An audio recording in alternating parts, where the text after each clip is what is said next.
Hello guys, welcome to my channel. तो stock market में पैसा बनाना है लेकिन टेंशन फ्री, वो कैसे? आज बात करते हैं लॉन्ग टर्म इन्वेस्टिंग के बारे में। तो लॉन्ग टर्म इन्वेस्टिंग ये है क्या?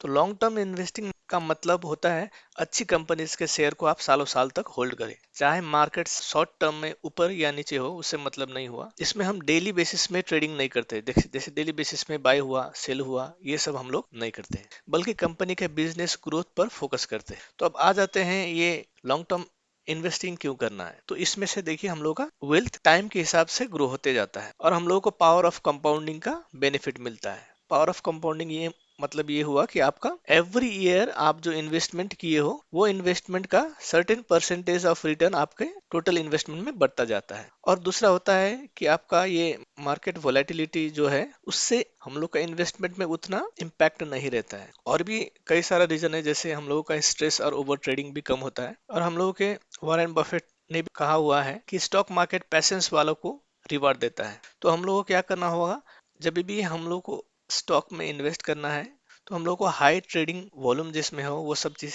चेक करना होगा, जिससे हम लोग इजीली बाय और सेल कर सकते हैं। और कंपनीज वेल नोन होना चाहिए, ये नहीं कि आप कोई भी छोटा मोटा कंपनी में आप इन्वेस्ट करो। जैसे रिलायंस हुआ, ये बहुत बड़ा कंपनी है। एमआरएफ हुआ, ये बहुत बड़ा कंपनी है। ये जस्ट एक एग्जांपल है, इसका मतलब ये नहीं कि आपको इसमें इन्वेस्ट करना है।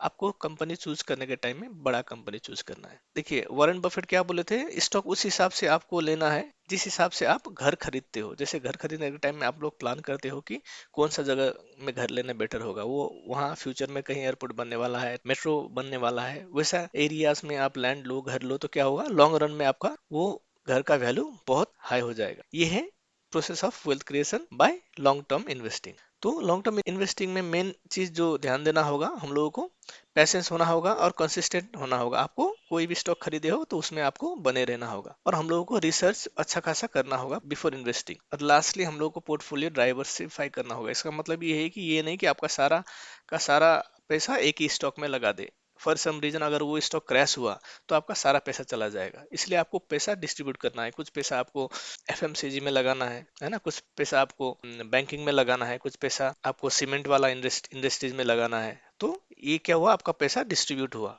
अगर इनकेस बैंकिंग वाला में आपका लॉस हुआ, तो यहाँ से वो लॉस कवर होकर आपको प्रॉफिट होने का चांसेस ज्यादा होता है। और ये देखो, हम लोगों का निफ्टी 50 का चार्ट है 12 मंथ का।